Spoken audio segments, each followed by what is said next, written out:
Jadi turi-turi putih versi hakikat atau marifat itu adalah sang ruh masuk ke dalam jabang bayi atau dalam diri raga ketika kita masih dalam kandungan.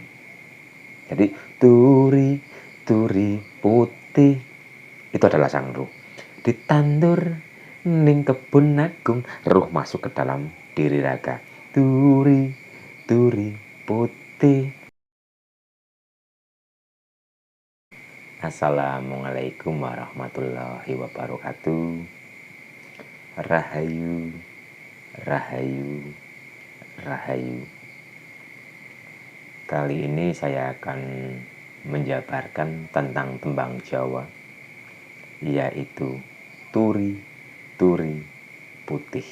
Tapi turi-turi putih versi ma'rifat, bukan versi syariat, bukan. Karena turi-turi putih versi syariat itu adalah kematian. Jadi yang dimaksud kebun agung itu adalah kuburan. Tapi kali ini yang akan saya jabarkan itu adalah yang versi ma'rifat. Tembangnya seperti ini. Turi-turi putih ditandur ning kebun agung.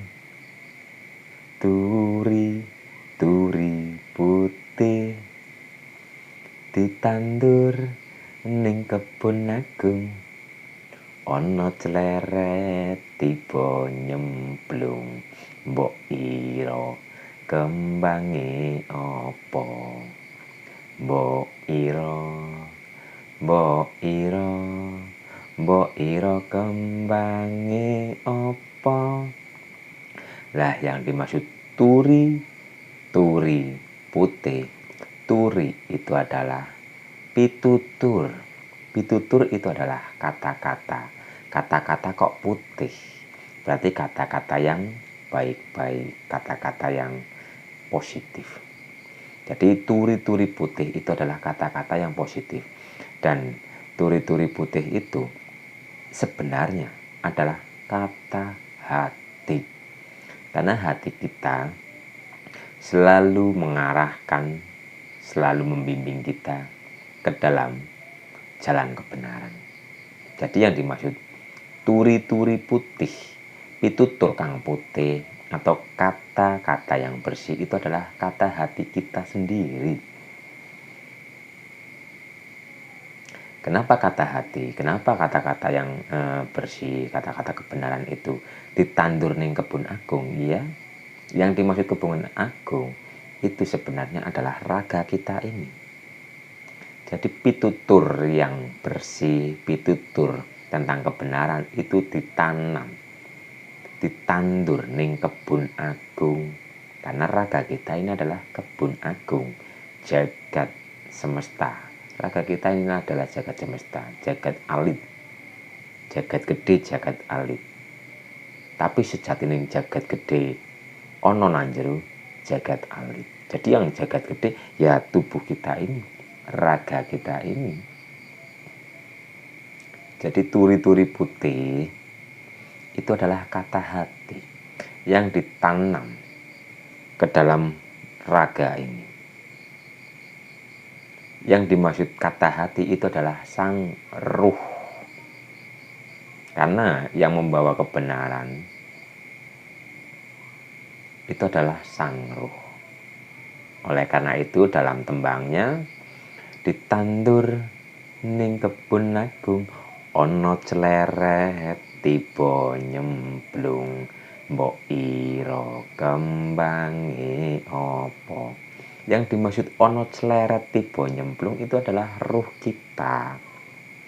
Jadi ketika diri raga kita ini telah sempurna di dalam kandungan, ketika kandungan itu telah sempurna atau kejadian itu telah sempurna, mempunyai tangan, jadi bayi sudah mempunyai tangan, mempunyai kaki, mempunyai mata, sistemnya itu sudah sempurna, maka Allah akan meniupkan rohnya masuk ke dalam si jabang bayi yang ada di dalam kandungan. Jadi yang dimaksud kata hati atau pitutur kang putih itu adalah sang ruh. Ono cleret tiba nyemplung, mbok ira kembange opo. Saya kira wewangiannya itu apa? Ternyata wewangiannya itu adalah ruh kita ini. Jadi tembang turi-turi putih versi Ma'rifat itu adalah proses peniupan ruh masuk ke dalam si jabang bayi ketika dalam kandungan. Karena yang membawa kebenaran itu adalah sang ruh. Jadi versi Ma'rifat itu adalah kelahiran atau awal mula kehidupan. Sang hidup masuk ke dalam diri raga ini. Tapi versi syariat, turi-turi putih itu diartikan dengan kematian, yaitu nyemplung kebun agung itu kuburan. Wewangiannya itu adalah kebaikan, berbuat baik dan sebagainya. Itu versi syariat. Tapi yang saya bahas ini adalah versi hakikat atau versi Ma'rifat. Jadi turi-turi putih versi hakikat atau Ma'rifat itu adalah sang ruh masuk ke dalam jabang bayi atau dalam diri raga ketika kita masih dalam kandungan. Jadi turi putih itu adalah sang ruh.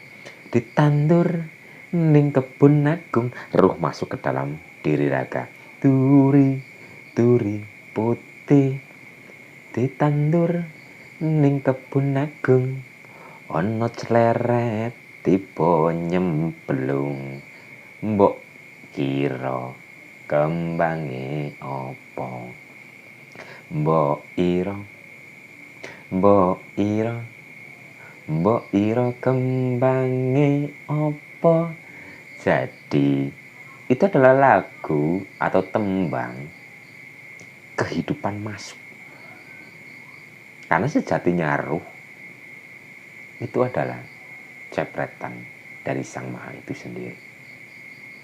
Ruh itu ketika sudah masuk ke diri raga itu disebut dengan ruh. Sebelum masuk ke dalam diri ruh itu disebut dengan nur yang terpuji. Kenapa disebut dengan Muhammad? Ya, karena diri raga kita ini membentuk lafaz Muhammad. Jadi diri raga kita itu membentuk lafaz Muhammad. Kepala itu mim, ha itu dada, mim itu tulang punggung atau pinggul kita, dal itu adalah kaki. Jadi Muhammad itu adalah diri raga kita. Dan Nur Muhammad yang ada di dalam itu adalah nur yang terpuji. Oleh karena itu ketika sang ruh dimasukkan ke dalam si jabang bayi, Tuhan kita menyuruh para malaikat itu untuk bersujud. Dan sujud di sini itu bukan menyembah, bukan. Yang dimaksud sujud itu adalah bentuk penghormatan. Jadi malaikat itu menghormati diri kita atau ruh kita ini. Itu adalah bentuk kepatuhan dan ketundukan. Jadi yang dimaksud secara hakikat, rukuh dan sujud itu adalah kepatuhan dan ketundukan. Karena sang ruh itu sejatinya sang ruh itu adalah dohirnya Allah. Dan batinnya ruh yaitu yang bernama Allah. Jadi Allah itu nama batin dari ruh kita. Alif lam lam ha, zat, sifat, asma, af'al. Kita bisa bergerak ya karena ada ruh, af'alullah. Jadi af'alullah. jika dikupas, zat, sifat, asma, af'alullah itu adalah aktivitas ruh. Dan nama Allah itu sebenarnya adalah batinnya ruh, nama batin dari ruh kita. Jadi kita ini mempunyai raga, ini yang kelihatan dari paling luar. Diri raga, kita masuk ke dalam akan melihat diri batin, yaitu diri ruh. Dan ketika kita sudah memakai kendaraan atau memakai badan, wadah yang berupa ruh, maka sang ruh itu akan menjadi dohir dalam kesadaran ruh. Dan ruh itu mempunyai batin, yaitu yang disebut dengan Allah. Mungkin menjabarkan seperti ini agak ekstrim, tapi ya memang seperti itu. Itulah adanya. Dan sebenarnya beliau itu namanya bukan Allah. Allah itu adalah nama batin dari sang ruh. Ketika kita masuk lagi ke yang lebih dalam, kita mengenali sesuatu yang sangat dalam, itu ya sudah tidak bernama, tanpa nama. Nama itu hanya untuk makhluk agar lebih mudah mengenalinya. Sebelumnya belum bisa disebut dengan apa-apa, tapi beliau ingin dikenal, sehingga beliau menamai dirinya dengan nama Allah. Allah itu zat, sifat, asma, af'al atau perbuatan. Jadi turi-turi putih itu adalah tembang awal mula ruh ditiupkan ke dalam wadah raga kita ini. Turi-turi putih itu secara hakikat itu adalah awal mula kehidupan masuk ke dalam raga kita ini. Jadi versi syariat turi-turi putih itu adalah kematian, tapi versi hakikat itu adalah awal mula kehidupan itu bermula. Mungkin itu dulu yang bisa sedikit saya jabarkan. Semoga bermanfaat. Assalamualaikum warahmatullahi wabarakatuh. Semoga kita semua selalu dalam lindungan Allah Subhanahu wa Ta'ala, selalu dituntun dan dibimbing pada jalan yang lurus. Semoga kita semua bahagia. Rahayu, rahayu, rahayu.